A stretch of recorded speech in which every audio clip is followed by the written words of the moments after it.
है कि एक तो करेला ऊपर से नीम पर चढ़ा। टीम इंडिया के साथ भी यही कहानी।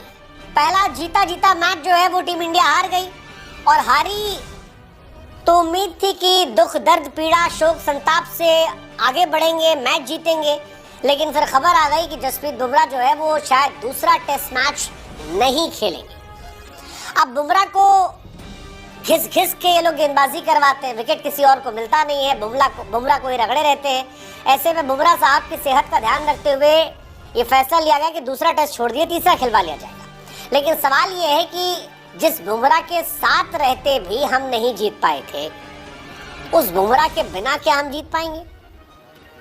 मतलब ये सवाल परेशान करना चाहिए, और ये सवाल मैनेजमेंट को परेशान कर भी रहा होगा, क्योंकि आपने हर्षित राणा जिसका सिलेक्शन किया था उसे बाहर भेज दिया, आपके सिराज विकेट ले नहीं पा रहे, आपके पास प्रसिद्ध कृष्णा है जिन्होंने विकेट तो निकाले लेकिन बहुत पिट गए, शार्दुल ठाकुर को आप गेंदबाज समझते ही नहीं है, आप गेंदबाजी ही नहीं करवाते हैं, तो फिर उनका होना ना होना क्या मतलब है? नीतीश रेड्डी बैटिंग करते हैं, बॉलर टाइम पास वाले हैं, बचे अर्शदीप सिंह। अर्शदीप सिंह को आप शायद लाएंगे, लेकिन अर्शदीप सिंह जिनका टेस्ट डेब्यू होगा, क्या आप उनसे एक रात में चमत्कार की उम्मीद कर लेंगे? ये सवाल बड़ा इंपॉर्टेंट है, और ये सवाल टीम इंडिया को परेशान कर सकता है। बुमराह की गैर मौजूदगी में क्या आप मैच जीतेंगे? क्योंकि इंग्लैंड का हिसाब किताब टाइट है। इंग्लैंड की जो गेंदबाजी थोड़ी बहुत कमजोर लग रही थी, वहां पर जोफ्रा आर्चर की एंट्री हो गई, और जोफ्रा आर्चर के आने से उनकी गेंदबाजी यूनिट काफी ज्यादा स्ट्रांग हो गई। जबकि हमारी अगर आप गेंदबाजी यूनिट देखेंगे तो इस स्विंगिंग कंडीशन में ना हम शमी को लेकर गए हैं, भुवनेश्वर को तो हम बहुत पहले ही भूल गए हैं कि वो एग्जिस्ट भी करते थे, उमेश यादव, ईशांत शर्मा जैसा एक्सपीरियंस भी हमारे पास नहीं है, और जो नए गेंदबाज हैं वो उतने ज्यादा इफेक्टिव नहीं दिखे हैं। अब सवाल ये जीते कैसे? क्योंकि 2021 के टूर में जहां पर सीरीज हम ड्रॉ करा रहे थे, वहां पर बुमराह ने हाईएस्ट विकेट निकाले थे। बुमराह हमारे हाईएस्ट विकेट टेकर थे बॉर्डर गवास्कर में भी 2018-2024 में। अब बुमराह नहीं, और बिना बुमराह के क्या हमारी हैसियत होगी, ये देखने वाली कहानी होगी, ये परेशान करने वाली कहानी होगी। इंडिया ने पहला टेस्ट मैच गवा दिया, पहला टेस्ट मैच हम जीत सकते थे, मतलब 1948 के बाद उस पिच पर पहली बार इंग्लैंड ने मैच जीता था, 10 कैच हमने ड्रॉप किए थे। अच्छा, ये भी एक बड़ी कहानी है कि गेंदबाजी तो गेंदबाजी, हमारी फील्डिंग भी खतरनाक है, 10 कैच हमने ड्रॉप किए।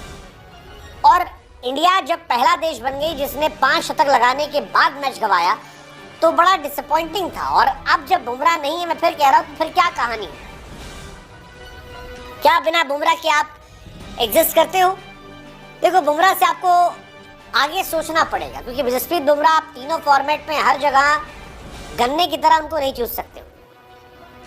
वो आपके प्रीमियम गेंदबाज हैं, जहां पर आपका मैटर बड़ा हो वहां उनका इस्तेमाल कर लो। T20 में जबरदस्त चल जाएगा, वनडे में भी चल जाएगा, लेकिन टेस्ट में 5 टेस्ट मैच अगर आप सोच रहे हो कि उन्हें खिलाओगे तो आप भूल जाओ, 5 टेस्ट मैच वो नहीं खेल पाएंगे। और बिना बुमराह के इस बॉलिंग लाइनअप को देखकर परेशान होना बनता है। स्टैट देख लो आप, बुमराह ने 24 ओवर में 83 रन देकर 5 विकेट निकाले थे। सिराज 27 ओवर में 122 रन पीटे, पूरे मैच में केवल 2 विकेट।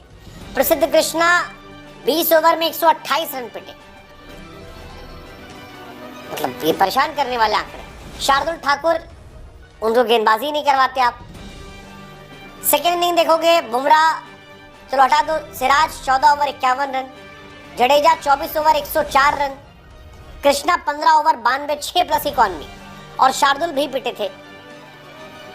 अब कोई 6.5 की इकॉनमी से पिट रहा है, कोई 6 इकॉनमी से पिट रहा है, इनके सहारे कैसे जीतोगे? और यही सवाल परेशान करने वाला है कि इंडिया क्या करेगी, बिना बुमराह के क्या हो जाएगा। बुमराह बहुत कीमती है, लेकिन बुमराह के बिना आपका काम नहीं चलेगा। हर्षित राणा आपकी टीम में अब है नहीं, और हर्षित की जगह कोई आएगा, कौन आएगा पता नहीं। क्या आप शमी को ले आओगे? लाना तो कायदे से चाहिए कि आपको उनको फ्लाइट में कह देना चाहिए था कि भैया लौट आओ, बट अब तक तो नहीं हुआ है। जसप्रीत बुमराह टीम से फिलहाल रेस्ट पे है। मुझे लग रहा है कि शायद अर्शदीप सिंह को खिलाया जाएगा। बुमराह ने भी पहले कह दिया था कि वो केवल 3 टेस्ट मैच खेलेंगे, कौन सा खेलेंगे वो देखने वाली बात है। जो इंडिया चाहती कि खेला जाए उसमें खिलाया जाएगा, तो लॉर्ड्स में उनको खेलना होगा, इसीलिए शायद ये वाला टेस्ट मैच जो है उन्होंने रोक दिया। लेकिन प्रॉब्लम ये कि एजबेस्टन जहाँ टेस्ट मैच है, यहाँ इंडिया का रिकॉर्ड बड़ा खराब है। हम लीड जीत कर नहीं है, एजबेस्टन टेस्ट मैच भी अगर हम हार गए तो मामला हमारे लिए गड़बड़ हो जाएगा, और 2-0 से अगर हम पीछे हुए तो फिर बहुत बहुत बहुत इश्यू हो जाएगा। इस टेस्ट पिच पर हमारा रिकॉर्ड बहुत खराब है। फिलहाल बुमराह बाहर हैं, और जैसा मैंने कहा कि अर्शदीप सिंह जो हैं वो उनकी जगह आ सकते हैं। बट प्रॉब्लम ये है कि अर्शदीप का डेब्यू मैच है, और डेब्यू मैच में आप अर्शदीप से क्या बहुत ज़्यादा एक्सपेक्ट नहीं करोगे?